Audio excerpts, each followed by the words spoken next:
Kembali belajar bersama Bu An. Bagaimana kabar anak-anak hari ini? Sehat semua? Semoga hari ini anak-anak tetap sehat dan juga semangat dalam belajar. Kali ini Bu An akan membahas materi buku tematik kelas 3, tema 1, pertumbuhan dan perkembangan makhluk hidup, subtema 1, ciri-ciri makhluk hidup, pembelajaran 5. Materi ini ada di halaman 37 sampai dengan 44. Baik anak-anak, Ibu langsung ke pembahasan materi ini.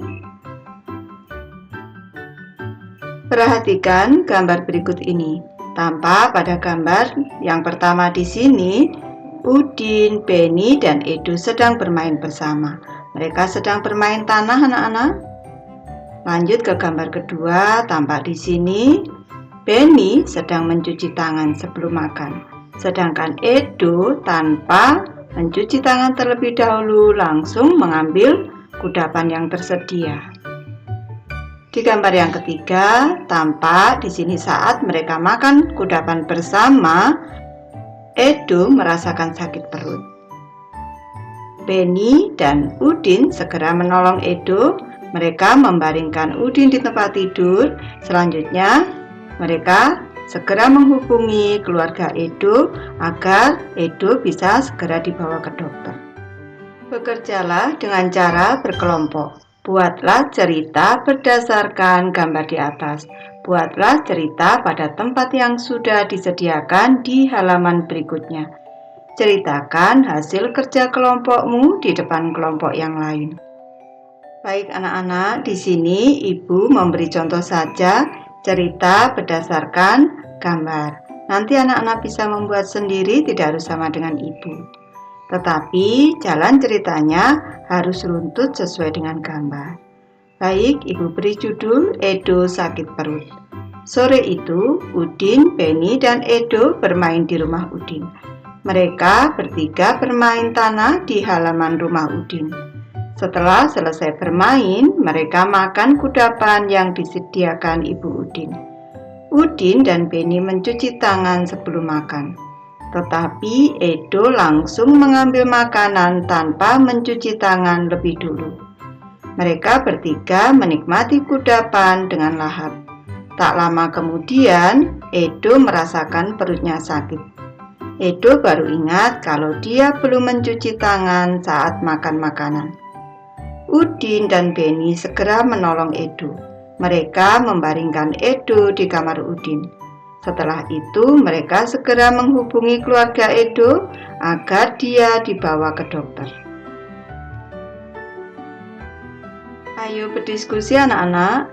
Perhatikan kembali gambar seri di depan. Apa yang dilakukan salah satu teman Udin sehingga ia jatuh sakit? Tuliskan pada tempat yang tersedia. Baik, di sini Ibu memberi contoh anak-anak. Hal yang dilakukan teman Udin sehingga jatuh sakit adalah tidak mencuci tangan sebelum makan. Tangan kotor setelah bermain tanah mengandung banyak kuman. Saat makan, kuman masuk ke dalam tubuh bersama makanan yang dimakan sehingga mengakibatkan sakit perut. Ayo bercerita anak-anak, aturan sebelum makan. Tampak pada gambar di sini, makanan yang disediakan ini dalam keadaan tertutup. Makanan yang tertutup seperti ini tidak bisa dihinggapi lalat atau hewan lain. Selanjutnya ke gambar yang kedua, sebelum makan tampak Siti mencuci tangan dengan sabun dan air yang mengalir. Dan di gambar ketiga, tampak Siti duduk dengan tenang di meja makan dan berdoa sebelum makan.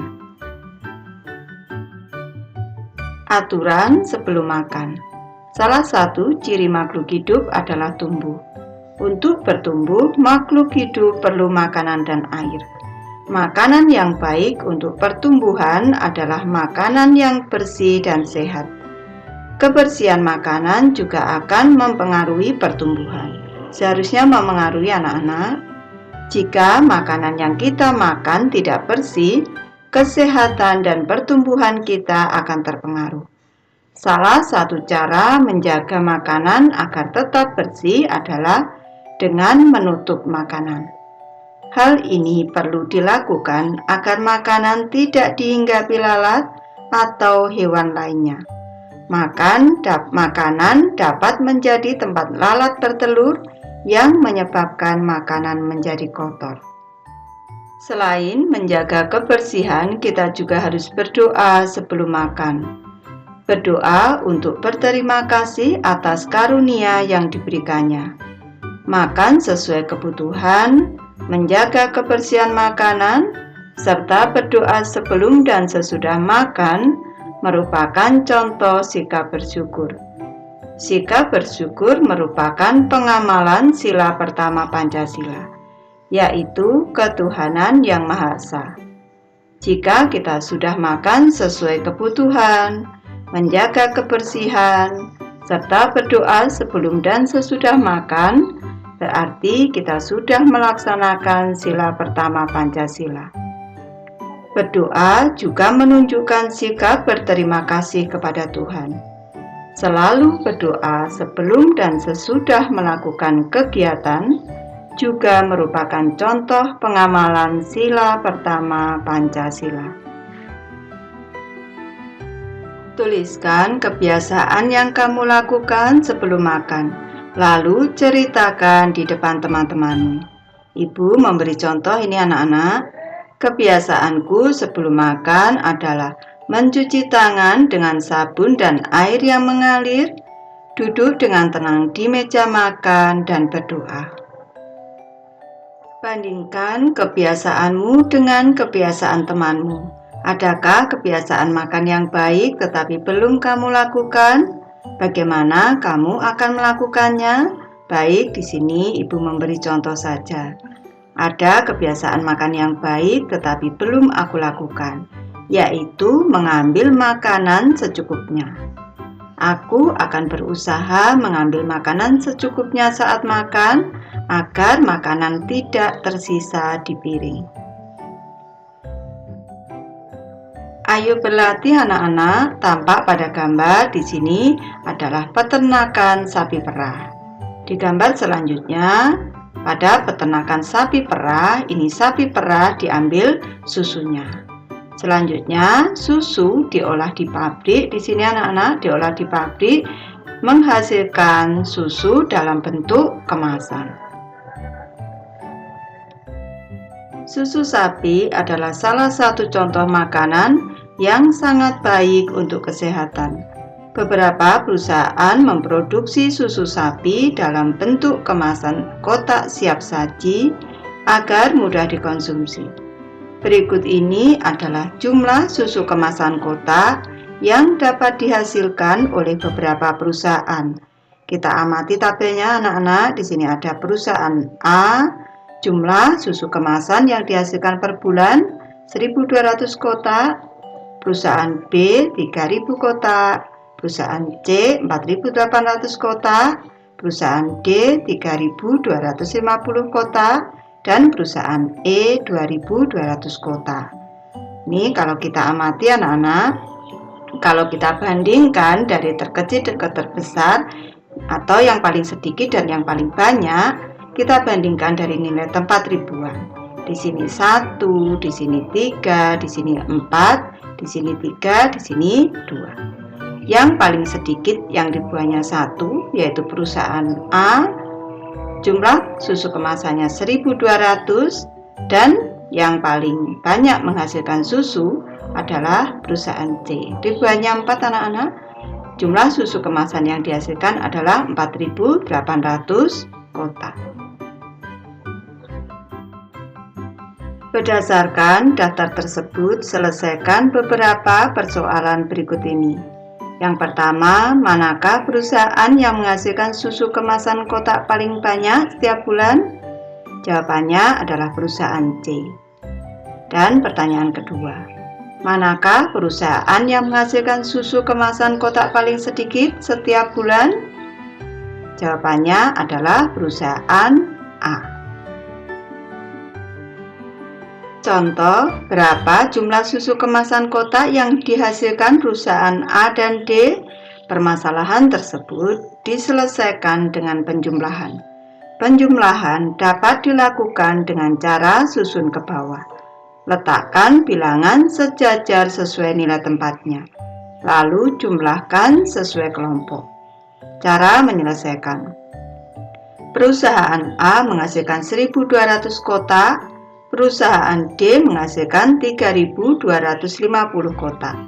Jumlah susu kotak berikutnya, ini kita jumlahkan bersusun anak-anak, 1.200 ditambah 3.250. Ini kita luruskan dari nilai tempat satuan.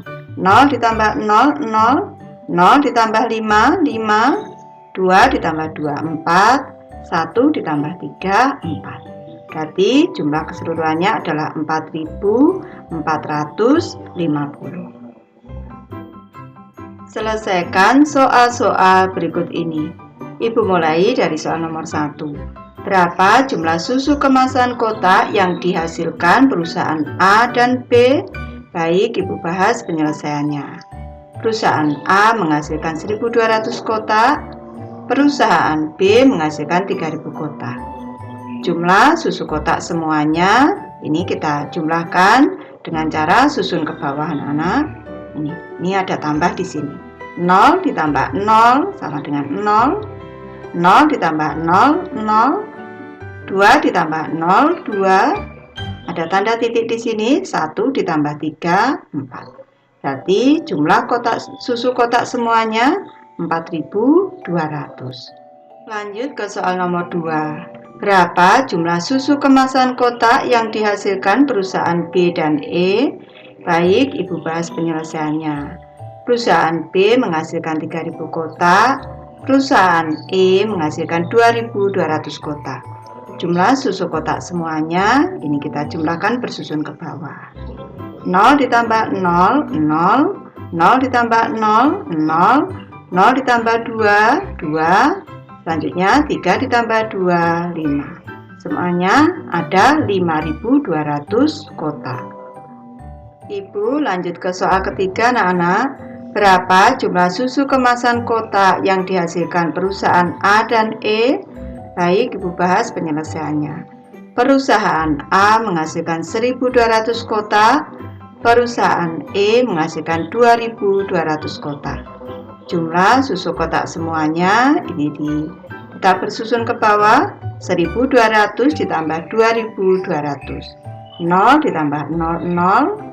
0 ditambah 0, 0, 2 ditambah 2, 4, tanda titik, 1 ditambah 2, 3. Jumlah semuanya 3.400. Soal nomor 4.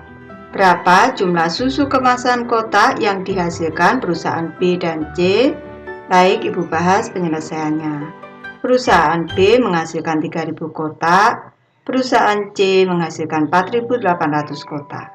Jumlah susu kotak semuanya 3.000 ditambah 4.800. 0 ditambah 0, 0. 0 ditambah 0, 0. 0 ditambah 8, 8. Selanjutnya 3 ditambah 4, 7. 7.800 anak-anak. Lanjut soal kelima. Berapa jumlah susu kemasan kotak yang dihasilkan perusahaan A dan C? Baik, Ibu bahas penyelesaiannya. Perusahaan A menghasilkan 1.200 kotak, perusahaan C menghasilkan 4.800 kotak. Jumlah susu kotak semuanya berarti 1.200 ditambah 4.800. Kita jumlahkan. 0 ditambah 0, 0. 0 ditambah 0, 0. 2 ditambah 8, 10 anak-anak. 0 ditulis di sini, 1 disimpan mundur. 1 ditambah 1, 2. 2 ditambah 4, 6. Jumlah semuanya 6.000 susu kotak. Baik, Ibu sudah selesai membahas materi ini. Terima kasih anak-anak sudah menonton. Semoga ini bermanfaat membantu anak-anak belajar. Terima kasih.